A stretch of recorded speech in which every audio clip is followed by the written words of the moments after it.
am pleased to report that in the last 24 hours, the country has remained relatively stable, and the security cluster has now entered the full implementation phase of Operation 30 June.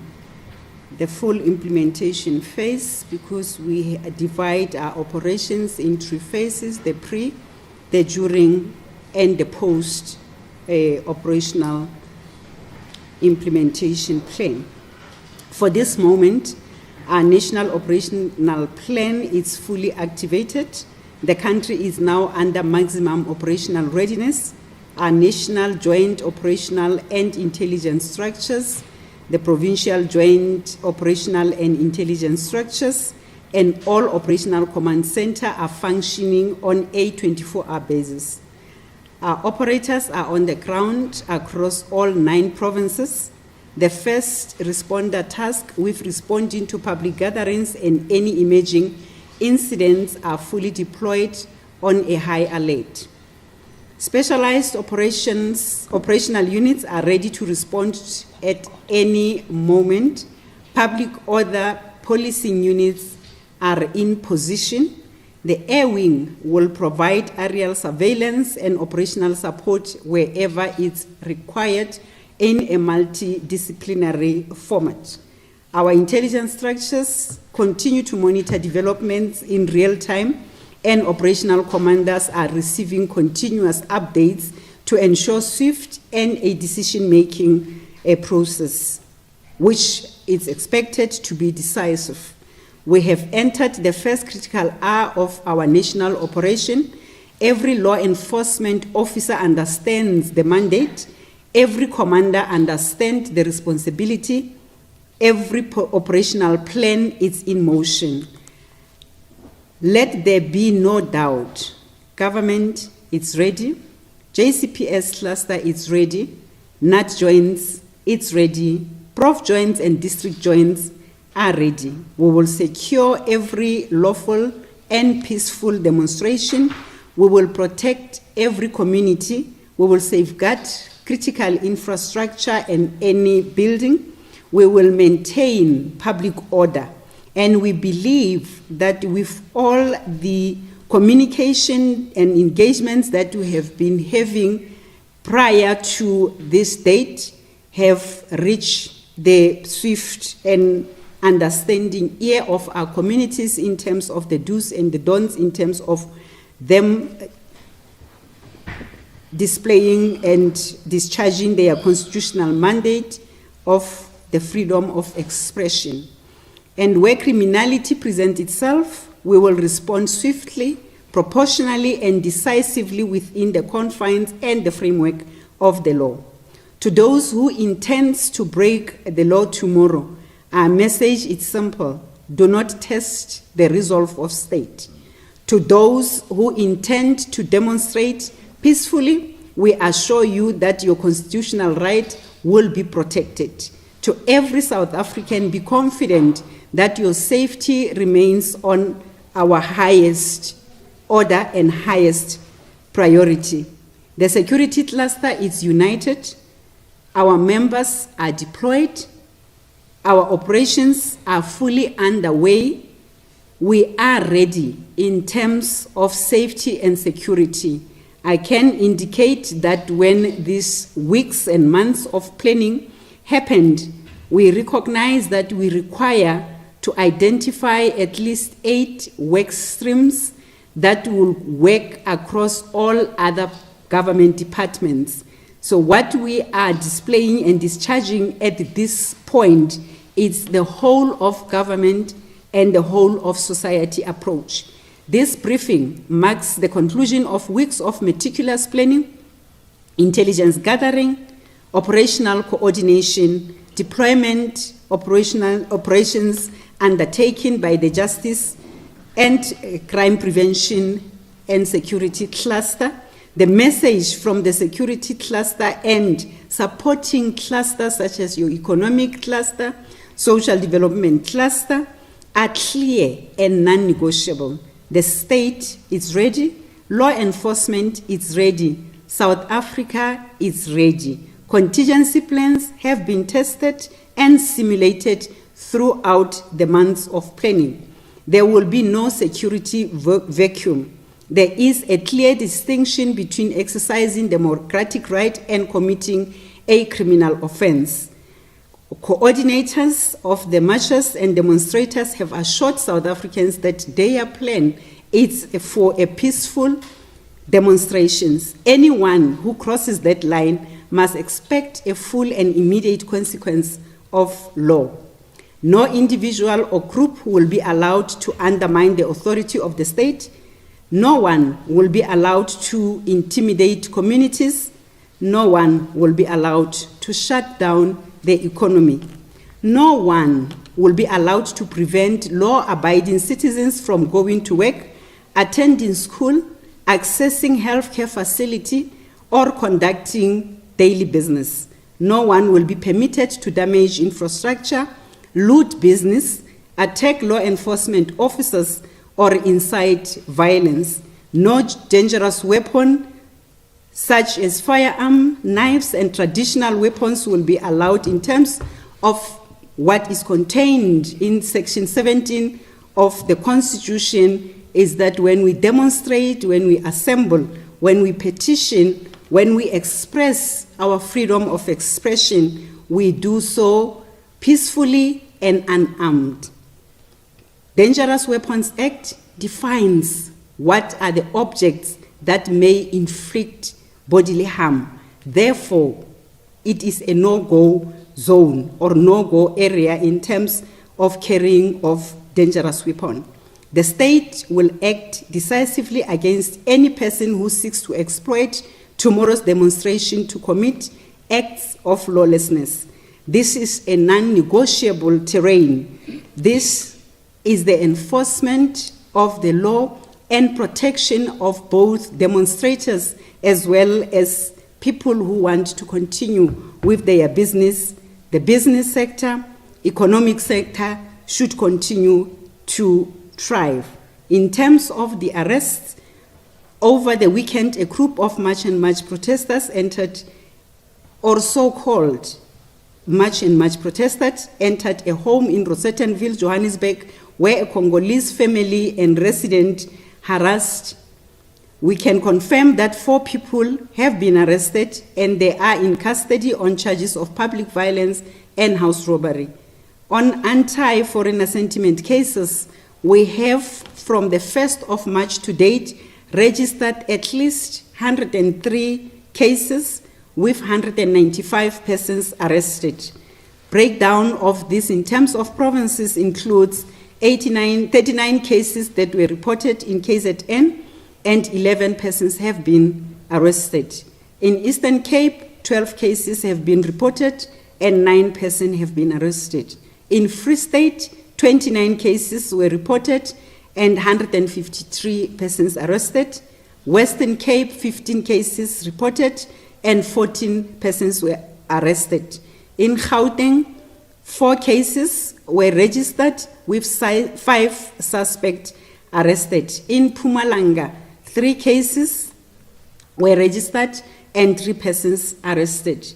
The leader of the march linked to Abahambe protest, Simpiwe James Bonile, remains in custody following his arrest in May in the Western Cape province. His case, it's since been remanded to the 2nd of July 2026. This is just an illustration that we are dealing decisively with those who step out of line. Equally, those who are in the country illegally are being arrested. Just in the past 7 days, more than 2,800 have been arrested, and since January 2026 to date, more than 50,000 have been arrested. The total fatalities on anti-foreigner sentiments to date are standing at 4, 2 in KZN and 2 in the Western Cape. And in the case of KZN, 1 person has been arrested. In the 2 cases of 2 persons have been arrested in 1 case, and in the Western Cape, 2 persons have been arrested in the Mossel Bay matter. With regard to the repatriation process, we wish to assure the public that comprehensive security measures are in place. To date, more than 25,000 foreign nationals have been repatriated. This is an ongoing process. All buses transporting repatriated foreign nationals are traveling under a strict law enforcement escorts from departure to a designated port of entry. Along the routes, a number of verification checkpoints have been established where law enforcement officials confirm passenger numbers, verify identities and nationalities, and ensures that all processes comply with the law. To ensure the safety, orderly, and efficient movement of those convoys and to prevent unnecessary congestion at our ports of entry, the escorted buses will not make unscheduled stops. They will proceed directly to the designated border posts under continuous security escort. These measures are intended to safeguard the integrity of the process and maintain public order and ensure that all repatriations are conducted in a secure, lawful, and dignified manner. The security cluster has adopted an intelligence-driven, risk-based, and highly coordinated operational approach. Thousands of law enforcement officers from South African Police Service, the Metro Police Departments, provincial and national traffic services, cross-border traffic enforcement, and law enforcement agencies have been deployed across the length and breadth of our country. Specialized operational capabilities, including public order policing, tactical response team, national intervention units, special task force, air wing, K9s of different formations, mounted units, detectives, and intelligence personnel are strategically positioned and remain on standby. Critical infrastructure, national key points, transport routes, ports of entries, healthcare facilities, shopping centers, and other strategic installations are receiving enhanced protection. Visible policing have been significantly intensified. Operational commanders have been empowered to respond immediately to any developing threat. The security cluster and supporting clusters have also strengthened cooperation with municipalities, disaster management centers, emergency medical services, the private security industry, and other stakeholders to ensure a coordinated response should circumstances so require.